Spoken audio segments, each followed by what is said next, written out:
नमस्ते, मैं हूँ ज्योति सिंह और आप सभी को मैं प्रणाम करती हूँ। और आज इस तरीके से जनता एकजुट होकर मेरे साथ खड़ी है, उसके लिए मैं दिल से आभार प्रकट करती हूँ कि आप लोग मेरे साथ इतनी मजबूती से खड़े हैं। और तभी मैं आज इतनी मजबूती से खुद को भी खड़े होके और अपनी बात रखने की हिम्मत दिखा पा रही हूँ।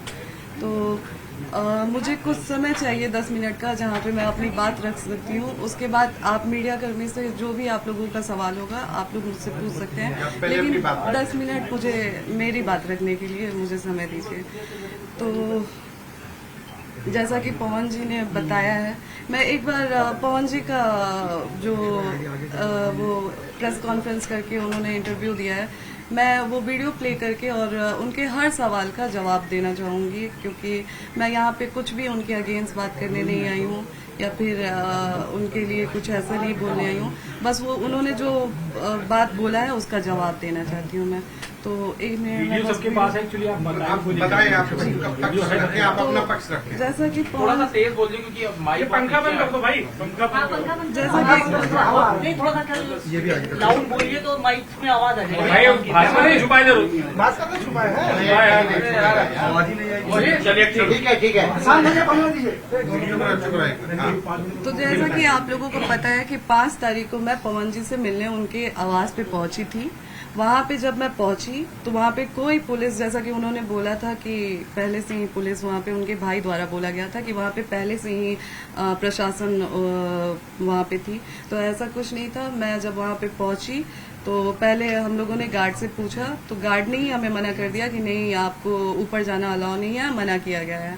फिर जब हमने उनसे पूछा, उतनी देर में प्रशासन आती है, प्रशासन द्वारा बोला जाता है कि आप थाने चलिए, थाने बैठ के बात होगी। मैंने बोला कि नहीं, मैं थाना नहीं जाऊंगी। उसका वीडियो है मेरे पास, पहले मैं आप लोगों को वीडियो दिखाती हूँ। जब सुबह मैं जब पहुंची हूँ वहां पे, जब प्रशासन आई थी वहां का,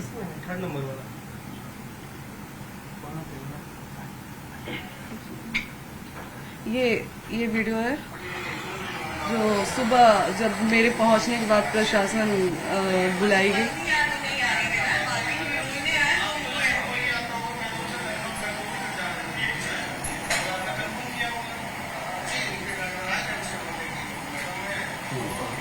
तो वहां भी प्रशासन बुला के मेरे साथ बदतमीजी किया गया वहां पे भी।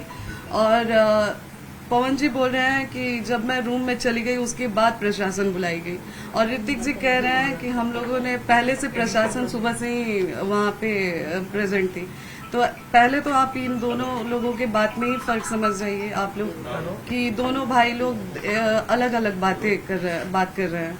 और दूसरी बात कि चुनाव को लेके कि इतना आप गिर गई, तो चुनाव को लेके मैं गिरी। मैंने उसके बाद भी एक वो डाला कि पोस्ट डाला कि अगर आप मुझे पत्नी रूप में स्वीकार करते हैं तो मैं आज भी चुनाव लड़ने के लिए मना कर रही हूँ और मैं चुनाव नहीं लड़ूंगी। मैं यहाँ तक भी बोल रही हूँ कि अगर आप मुझे बोलेंगे कि आप अपने परिवार से रिश्ता खत्म कर दीजिए, आपके साथ अगर आप मेरे साथ ये भी कंडीशन रखते हैं कि आप अपने परिवार से नहीं मिलेंगी, आप अपने मायके नहीं जाएंगी, तो मैं वो भी करने के लिए तैयार हूँ। चुनाव नहीं लड़ेंगी, मैं वो भी करने के लिए तैयार हूँ, लेकिन शर्ते कि आप मुझे पत्नी के रूप में स्वीकार करिए तब। और चुनाव की बात तो आप लोग ही बताएं कि 15 साल से पार्टी में स्टार प्रचारक के रूप में पवन जी ने काम किया है। 15 साल में उन्होंने अपने लिए टिकट नहीं, वो खुद के लिए टिकट नहीं ले पाए, तो मैं किस मुंह से जाऊंगी उनसे ये कहने कि आप हमें टिकट दिलाइए भाजपा से। मेरा ये सवाल है कि किस मुंह से आखिर मैं जाऊंगी। पहले वो अपने लिए तो टिकट ले लें, फिर तो वो हमें दिलाएंगे। जो 15 साल में कार्यकर्ता के रूप में काम किए पार्टी में, फिर भी उनको पार्टी के द्वारा टिकट नहीं मिला, तो वो हमें टिकट क्या दिलाएंगे।